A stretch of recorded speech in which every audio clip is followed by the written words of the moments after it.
It's like, how does that connection come to you thinking, you know what, I'm going to step right across the street and start working right here? So I had first met Dr. Blackburn when I worked in the Pro Tem's office in the Senate, and Dr. Blackburn had been advocating, one of the big things they were advocating for is the OK Pop Museum in Tulsa. Yeah. And he was trying to get funding for that, and I remember meeting with him in the Pro Tem's office and having those discussions, and Pro Tem Bingman was supportive of that idea, and I thought it was a great idea to be able to highlight, our rich popular culture history in the state. But then over the years, we interact in different ways. I might see him at a speech, or, we might work together. And then when the Capitol project comes, we work really closely with the Historical Society, because it's everything from one of the first things we needed was old photographs of the construction of the building, so we could see how it was put together, and doing our research to figure out how best to fix it. So all those photos are here in the archives, and we're working with the folks over here in the research department. We work with the SHPO department, which is a state historic preservation office. One of the things that we wanted to do was make sure that we are, even though we weren't required to use the Secretary of the Interior guidelines, we wanted to do that to the best of our ability, because it's a historic building. We want to take care of it. We want to treat it right. So we're working with the SHPO department on that. We had different projects, like in 2017 was the 100th anniversary of the building. So we work with the Historical Society to plan festivities and activities that celebrate the building. And so we have different opportunities over the years to work together. And so when Dr. Blackburn announced that he was retiring, I had a meeting with him, and I just said, hey, I'm really interested in this job.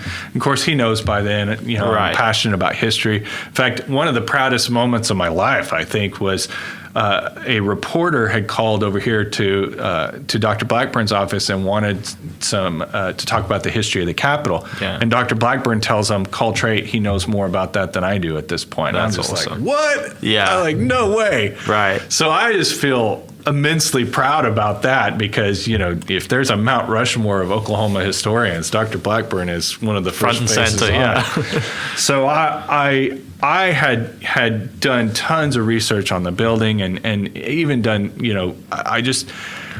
I have never felt like I can live in a place unless I know its history.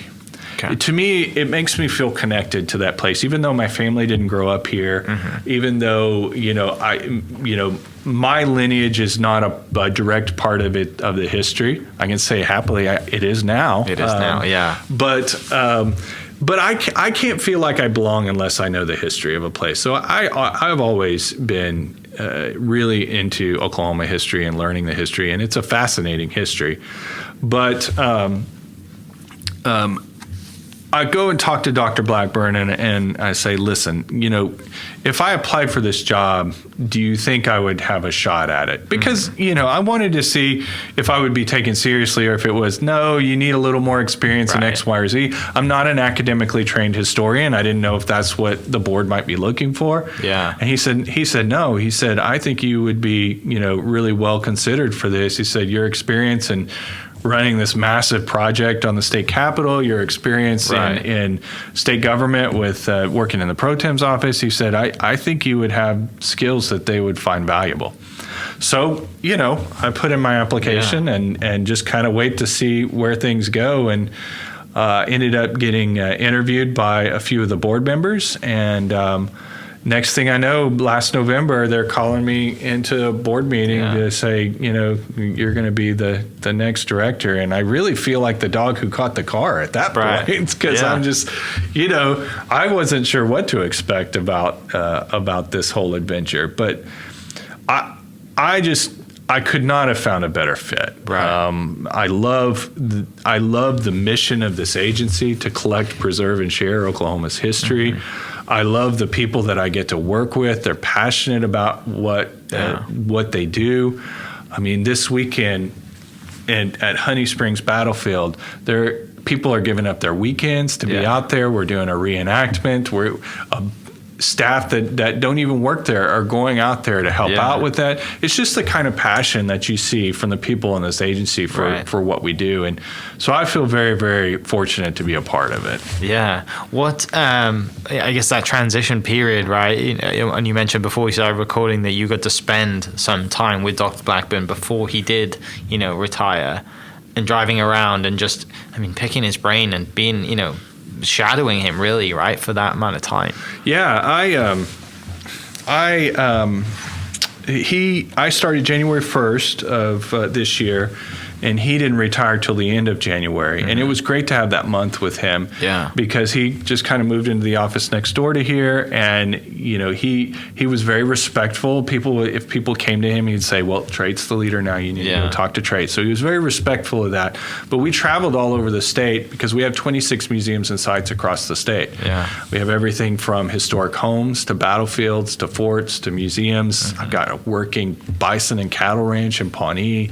So we've got a little bit of everything all over the place. And so we were traveling, and we would just be having these great conversations. We'd talk about history. We'd talk about movies we liked. And it was really the first time that I'd ever had a chance to just have an extended amount of time with him. And just one-on-one time. And we just had a blast, and I realized that we have this really good rapport with each other, which is why I asked him to co-host the podcast. Which is awesome. So it's been great, and we still talk all the time. He's still involved in things that we're doing here, more on a volunteer basis now.